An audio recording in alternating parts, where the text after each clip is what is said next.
الرحمن الرحيم. النوع 11 أفعال المقاربة، وإنما سميت بهذا الاسم لأنها تدل على المقاربة، وهي 4. الأول عسى، وهو فعل لدخول التاء التانيث الساكنة فيه نحو عسى. تاء التانيث الساكنة فيه نحو عسى وغير متصرف، إذ لا يشتق منه مضارع.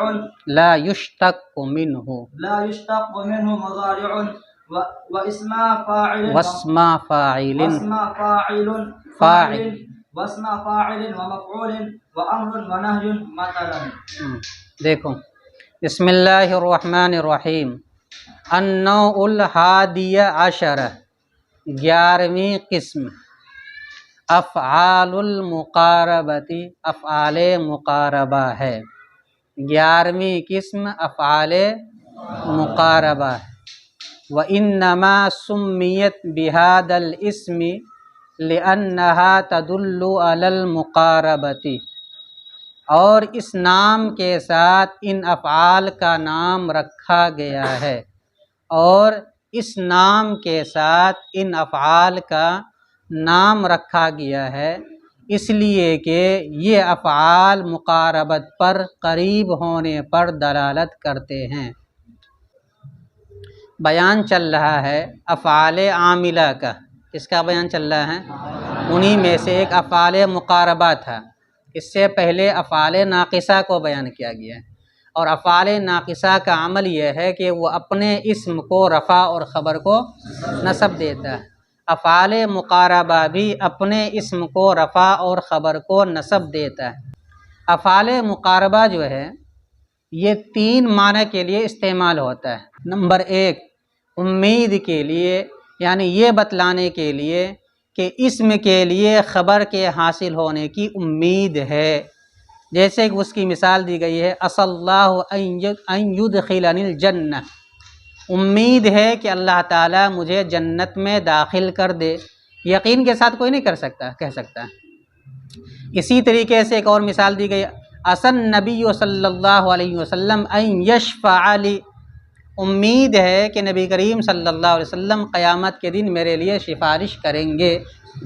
تو یہاں پر عسیٰ کس معنی کے لیے ہے؟ امید کے لیے، یعنی یہ بتلانے کے لیے کہ اسم کے لیے خبر کے حاصل ہونے کی امید کی جا سکتی ہے. تو کبھی کبھی افعال مقاربہ امید کو بتلانے کے لیے آتا ہے، اور کبھی کبھی افعال مقاربہ شروع فی الفعل کو بتلانے کے لیے آتا ہے. کس کو بتلانے کے لیے؟ شروع فی الفعل کو.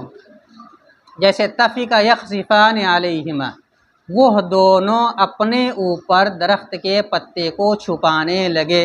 حضرت آدم کے بارے میں اور حوا کے بارے میں قرآن میں کہا گیا طفقا یخصفان علیہما، وہ دونوں اپنے اوپر درخت کے پتے کو چھپانے لگے. تو چھپانے لگنا کا مطلب کام کو شروع کر چکا ہے. اس کے کس نے بتلایا؟ طفقہ. یہ بھی افعال مقاربہ میں سے. تو کبھی کبھی افعال مقاربہ امید کے لیے آتا ہے، اور کبھی کبھی افعال مقاربہ شروع فی الفعل کو بتلانے کے لیے آتا ہے. اس کی مثال ایک اور بھی بن جائے گی، جیسے کہ کہیں کہ طفق زید ان یخرج، زید نکلنے لگا، یعنی زید نکلنا، یعنی نکلنا اس نے شروع کر دیا ہے. یہ نہیں کہ زید کا نکلنا بھی قریب ہے، یہ مطلب نہیں، نکل چکا ہے، نکلنا شروع کر دے، اس موقع پہ کہیں گے طفق زید ان یخرج. اور کبھی کبھی افعال مقاربہ قرب خبر کو بتلانے کے لیے آتا ہے. اسی کو بعض لوگوں نے تعبیر کیا یقینی کو بتلانے کے لیے آتا ہے، یعنی یہ بتلانے کے لیے کہ اسم کے لیے خبر کا حاصل ہونا قریبی ہے. اسم کے لیے خبر کا حاصل ہونا قریبی ہے. جیسے کہ کہیں عسى زید ان یخرج، زید کا نکلنا قریب ہے. تو ابھی نکلا نہیں ہے، لیکن نکلنا گویا کہ قریب ہے، یعنی یقینی ہے. اسی کو کچھ لوگوں نے تعبیر کر دیا کہ کبھی کبھی افعال مقاربہ یقین کو بتلانے کے لیے آتا ہے، اور کبھی کبھی امید کو بتلانے کے لیے آتا ہے، اور کبھی کبھی شروع فی الفعل کو بتلانے کے لیے آتا ہے. تو ان 3 معنوں میں سے ایک معنی ہے کیا؟ خبر کے قریب ہونے کو بتلانا. کہ کبھی کبھی افعال مقاربہ خبر کے قریب ہونے کو جو بتلاتا ہے، یہ ایک معنی ہے. اس ایک معنی کے اعتبار سے تمام افعال کا نام رکھ دیا گیا افعال مقاربہ۔ کیا رکھ دیا گیا؟ یعنی جز بول کر کے کل مراد لیا گیا، اور یہ ضابطہ ہے تسمیۃ الکل بھی اسم الجز۔ تو افعال مقاربہ 3 معنوں کے لیے استعمال ہوتا ہے، اس میں سے ایک معنی ہے خبر کے قریب ہونے کو بتلانا، اور اس کے اعتبار سے پورے افعال کا نام رکھ دیا گیا افعال مقاربہ۔ اسی کو کہا گیا ہے وَإِنَّمَا سُمِّيَتْ بِهَذَا الْإِسْمِ لِأَنَّهَا تَدُلُّ عَلَى الْمُقَارَبَةِ، اور ان افعال کا نام اس نام کے ساتھ رکھا گیا ہے اس لیے کہ یہ افعال مقاربت پر یعنی خبر کے قریب ہونے پر دلالت کرتا ہے، اس لیے کہ یہ افعال مقاربت پر دلالت کرتا ہے یعنی خبر کے قریب ہونے پر دلالت کرتا ہے۔ ایسے افعال کتنے ہیں؟ کہتے ہیں وہی اربعۃ، اور یہ 4 ہیں۔ کتنے ہیں؟ 4 ہیں۔ الاول عسا، پہلا فعل مقارب عسا ہے۔ پہلا فعل مقارب کیا ہے؟ عسا ہے۔ عسا کے بارے میں اختلاف ہے کہ یہ اسم ہے یا فعل ہے، تو آپ کے صاحب کتاب نے بتلایا کہ یہ فعل ہے۔ فعل کی ایک خاص علامت ہے تائے تانیث ساکنہ کا داخل ہونا، تائے تانیث ساکنہ کا آخر میں لاحق ہونا، یہ فعل کی علامت ہے۔ ضربت، اسی طرح عسد بولا جاتا ہے، پتہ یہ چلا کہ فعل ہے۔ یہ الگ مسئلہ ہے کہ اس کی گردان نہیں آتی سوائے ماضی کے، یعنی مضارع کی اس کی گردان یا امر کی یا نہیں کی گردان استعمال نہیں کیا جاتا، لیکن البتہ ان سے مشتق ہوتا ہے کون؟ اسم فاعل، اسم مفعول، اسم امر اور نہیں، یہ ان سے مشتق نہیں ہوتا۔ تو یہ فعل ہے۔ فعل اس لیے ہے کہ اس کے آخر میں تائے تانیث ساکنہ لاحق ہوتی ہے جو فعل کی علامت، اور متصرف نہیں ہے یعنی اس کی گردان نہیں آتی ہے۔ صرف ماضی کے صیغے اس کے استعمال ہوتے ہیں، ماضی کے علاوہ کوئی اور صیغہ استعمال نہیں ہوتا ہے، لیکن یہ غیر متصرف ہے۔ اسی وجہ سے جب غیر متصرف ہے تو اس میں فاعل بھی نہیں بنے گا، اس کا اسم مفعول بھی نہیں بنے گا، اسی طرح امر کا صیغہ بھی استعمال نہیں ہوگا، اسی طریقے سے نہیں کا صیغہ بھی استعمال نہیں ہوگا۔ تو یہ غیر متصرف ہونے کی دلیل ہے۔ والاول عسا، اور پہلا عسا ہے، اور وہ فعل ہے لدخول التاء التانیث الساکنہ فیہ، اس میں تائے تانیث ساکنہ کے داخل ہونے کی وجہ سے یہ فعل ہونے کی علت بیان کر دی گئی۔ نحو عسد، جیسے کہ عسد، وغیر متصرف، اور غیر متصرف ہے یعنی اس کی گردان نہیں آتی ہے سوائے ماضی کے، یہ قید لگانی پڑے گی۔ ماضی کے صیغے اس کے استعمال ہوتا ہے، ماضی کے مکمل صیغے استعمال ہوتا ہے، اس کے علاوہ اور صیغہ استعمال نہیں ہوتا۔ وغیر متصرف، اور عسا غیر متصرف ہے۔ اذ لا یشتق منہ مضارع واسم فاعل مفعول، اس وجہ سے کہ اس سے فعل مضارع، اسم فاعل اور اسم مفعول، امر اور نہیں مشتق نہیں ہوتے ہیں مثال کے طور پر۔ تو اسما اصل میں اسمانی، تثنیہ کی اضافت کر دی گئی ہے فاعل اور مفعول کی طرف، اور تثنیہ کا ضابطہ یہ ہے کہ جب اس کی اضافت کر دی جائے کسی اسم کی طرف تو نون تثنیہ کو حذف کر دے، اس لیے پڑھیں گے اسما فاعل و مفعول۔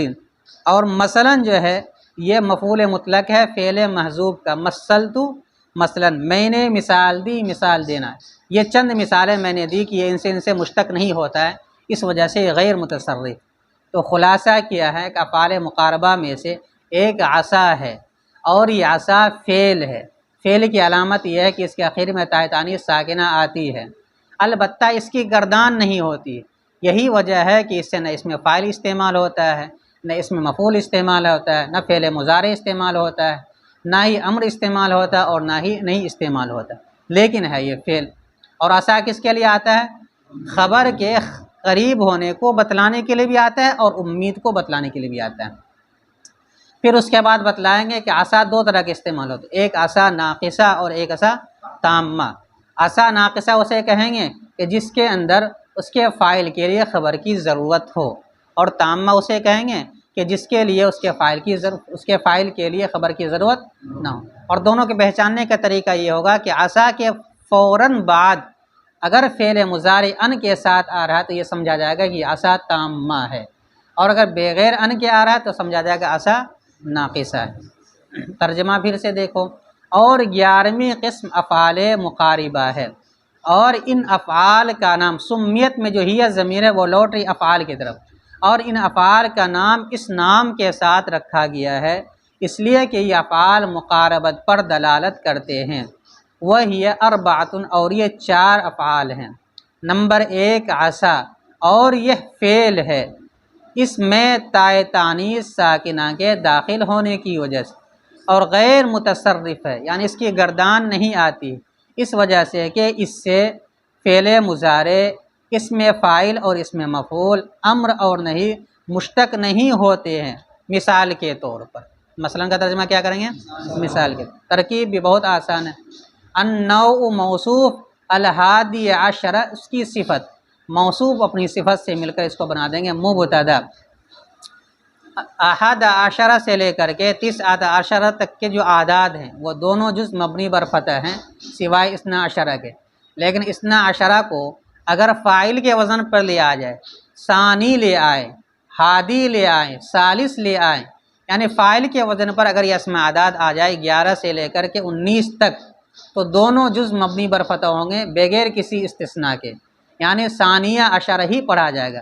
النوع ثانی عشرہ پڑھیں گے، ثانی عشرہ نہیں پڑھیں گے، کیا پڑھا جائے گا؟ النوع ثانیہ عشرہ۔ النوع چونکہ حالت رفعی میں ہے اس لیے اس پر پیش پڑھا جائے گا، اور ہادی عشرہ یہ دونوں جز چونکہ مبنی پر فتح ہوتا ہے اس لیے اس پر کیا پڑھا جائے گا؟ فتح پڑھا جائے گا، لیکن ہے حالت رفعی ہی میں، اعراب اس کا یہ رہے گا۔ النوع موصوف، الحادی عشرہ اس کی صفت، موصوف اپنی صفت سے مل کر مبتدا۔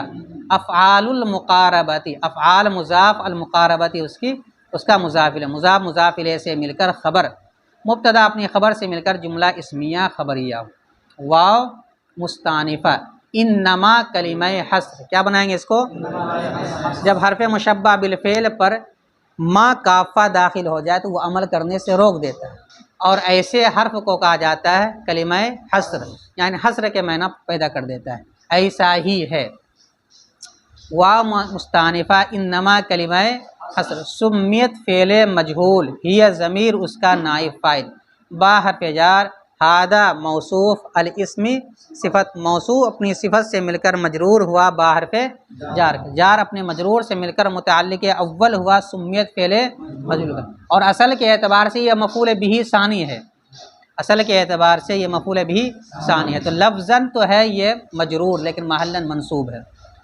لام حرف جار، ان حرف مشبہ بالفعل، درمیان کلام میں ان استعمال ہوتا ہے، ان استعمال نہیں ہوتا، ان حرف مشبہ بالفعل، ہا ضمیر اس کا اسم، تدل فعل با فاعل، علی حرف جار المقاربتی مجرور، جار مجرور سے مل کر ظرف لغو ہوا تدل فعل کا، تدل فعل اپنے فاعل اور ظرف لغو سے مل کر جملہ فعلیہ ہو کر ان کی خبر، ان حرف مشبہ بالفعل اپنے اسم و خبر سے مل کر بتاویل مفرد ہو کر مجرور ہوا لام حرف جار کا، لام حرف جار اپنے مجرور سے مل کر متعلق ہوا سمیت فعل مجہول کا، سمیت فعل مجہول اپنے نائب فاعل اور دونوں متعلقوں سے مل کر، اور حقیقت کے اعتبار سے سمیت فعل مجہول اپنے نائب فاعل مفعول بہ اور متعلق سے مل کر جملہ فعلیہ خبریہ ہوا۔ یا اس طرح کرنا چاہو تو اس طرح بھی کر سکتے ہو، سمیت فعل مجہول اپنے نائب فاعل اور دونوں متعلقوں سے مل کر جملہ فعلیہ خبریہ ہوا۔ واو مستانفہ، ہی مبتدا، اربعۃ اس کی خبر، مبتدا اپنی خبر سے مل کر جملہ اسمیہ خبریہ ہو۔ اربعۃ افعالین ہے، اس کی تمیز محذوف ہے، وہ 4 ہیں یعنی 4 افعال ہیں، تو چونکہ افعال یہ فعلون کی جمع ہے، وہ مذکر ہے اس لیے اس کو مؤنث لایا گیا۔ الاول مبتدا، الاول مبتدا، اول کا جو لفظ ہے یہ غیر منصرف ہے، اس میں ایک وزن فعل پایا جاتا ہے اور ایک وصفیت پایا جاتا ہے، 2 سبب کی وجہ سے یہ غیر منصرف ہے، لیکن جب غیر منصرف پر الف لام داخل ہو جائے تو اس پر تنوین تو نہیں آ سکتی ہے، البتہ کسرہ اس پر آ سکتا ہے، تو یہاں پر تو خیر حالت رفیع میں کسرہ آنے کوئی مطلب ہی نہیں ہے، تو الاول مبتدا، لفظ عصا اس کی خبر، مبتدا اپنی خبر سے مل کر جملہ اسمیہ خبریہ ہو۔ واو مستانفہ ہوا مبتدا، فعل معطوف علیہ، کیا بنائیں گے اس کو؟ نیچے آ جاؤ، واو عاطفہ، غیر متصرف، غیر مضاف متصرف، مضاف الیہ، مضاف مضاف الیہ سے مل کر معطوف، معطوف علیہ اپنے معطوف سے مل کر ہوا مبتدا کی خبر، مبتدا اپنی خبر سے مل کر جملہ اسمیہ خبریہ ہوا۔ فعل ہے، یہاں پر فعل کچھ عبارت محذوف نکالیں، ہوا ثابت لدخول التاء التانیث الساکنۃ فی، کیا نکالیں گے یہاں پر؟ تو ہوا مبتدا محذوف، لام حرف جار، دخول مصدر مضاف، تائی مضاف الیہ مضاف، التانیثی مضاف الیہ، تائی مضاف اپنے مضاف الیہ سے مل کر موصوف، الساکنتی اس کی صفت، یہ صفت ساکنہ جو ہے تا کی ہے، تانیث کی نہیں ہے، تا موصوف اپنی صفت سے مل کر مضاف الیہ ہوا دخول مصدر مضاف کا، فی حرف جار ہا ضمیر مجرور، جار اپنے مجرور سے مل کر متعلق ہوا دخول مصدر مضاف کا، دخول مصدر مضاف اپنے مضاف الیہ اور متعلق سے مل کر مجرور ہوا لام حرف جار کا، لام حرف جار اپنے مجرور سے مل کر ثابت شبہ فعل محذوف کی، ثابت شبہ فعل محذوف کا متعلق، ثابت شبہ فعل محذوف اپنے فاعل اور متعلق سے مل کر ہوا مبتدا کی خبر جو نکالے تھے محذوف، مبتدا اپنی خبر سے مل کر جملہ اسمیہ خبریہ ہو۔ ترکیب سمجھ میں آئی؟ پھر سے دیکھو، لدخول التاء التانیث پہلے عبارت ہم محذوف نکالیں گے، ہوا ثابتن، کیا نکالیں گے؟ تو ہوا مبتدا، لام حرف جار، دخول مصدر مضاف، تائی مضاف الیہ مضاف، التانیثی مضاف الیہ، تا مضاف اپنے مضاف الیہ سے مل کر موصوف، الساکنۃ اس کی صفت، موصوف اپنی صفت سے مل کر مضاف الیہ ہوا دخول مصدر مضاف کا، فی حرف جار ہا ضمیر مجرور، جار اپنے مجرور سے مل کر متعلق ہوا دخول مصدر مضاف کا، دخول مصدر مضاف اپنے مضاف الیہ اور متعلق سے مل کر مجرور ہوا لام حرف جار کا، لام حرف جار اپنے مجرور سے مل کر متعلق ہوا ثابت شبہ فعل محذوف کا، ثابت شبہ فعل محذوف اپنے فاعل اور متعلق سے مل کر شبہ جملہ ہو کر ہوا مبتدا کی خبر، مبتدا اپنی خبر سے مل کر جملہ اسمیہ خبریہ ہوا۔ یہ جو فعلن ہے اس سے متعلق نہیں کر سکتے، اس لیے کہ یہاں فعل اسم کے درجے میں ہے، اور جب اسم کے درجے میں تو اس سے متعلق نہیں کر سکتے، اس لیے یہاں عبارت محذوف نکالیں گے۔ ہوا فعلن جو ہے تو فعلن سے متعلق نہیں کریں گے، آپ کہنا ہے کہ یہ فعل تو مصدر متعلق کر سکتے ہیں، یہاں پہ اسم کے درجے میں لفظ عصا یہ فعل ہے، یعنی اسم کو بتلا رہا ہے، اس کا نام ہے فعل۔ اور مثال کی ترکیب کریں گے، نہ ہو مضاف لفظ عصت مضاف الیہ، مضاف مضاف الیہ سے مل کر مثال مبتدا محذوف کی خبر، مبتدا محذوف اپنی خبر سے مل کر جملہ اسمیہ خبریہ ہوا۔ اس تعلیلیہ، اس کو کیا بنائیں گے؟ جب اس تعلیلیہ آتا ہے تو وہاں پر اس کو متعلق نہیں بناتے، کسی سے بھی نہیں، تعلیلیہ کہہ کر کے چھوڑ دیتے ہیں۔ لا یشتق فعل مجہول، لا یشتق فعل مجہول، من حرف جار ہا ضمیر مجرور، جار مجرور سے مل کر متعلق ہوا لا یشتق فعل مجہول، مضارع معطوف علیہ، واو عاطفہ، اسم مضاف، فاعل معطوف علیہ، واو عاطفہ، مفعول معطوف، معطوف علیہ اپنے معطوف سے مل کر مضاف الیہ ہوا اسم مضاف کا، اسم مضاف اپنے مضاف الیہ سے مل کر معطوف اول ہوا مضارع معطوف علیہ کا، مضارع کو بناتے معطوف علیہ اور اسم فاعل و مفعول کو مل ملا کے بنا دیں گے معطوف اول، واو عاطفہ امر معطوف ثانی، واو عاطفہ نہی معطوف ثالث، معطوف علیہ اپنے تینوں معطوفات سے مل کر نائب فاعل ہوا لا یشتق فعل مجہول کا، لا یشتق فعل مجہول اپنے نائب فاعل اور متعلق سے مل کر جملہ فعلیہ خبریہ ہوا۔ معطوف علیہ اور معطوف دونوں کا اعراب ایک ہوتا ہے، تو مضارع مرفوع ہے اس لیے امرن اور نہی دونوں کو مرفوع پڑھیں گے، اور دونوں کی دونوں کیا بنے گا؟ بلکہ سب کے سب مل کر کے کیا بنے گا؟ نائب فاعل، کیا بنے گا؟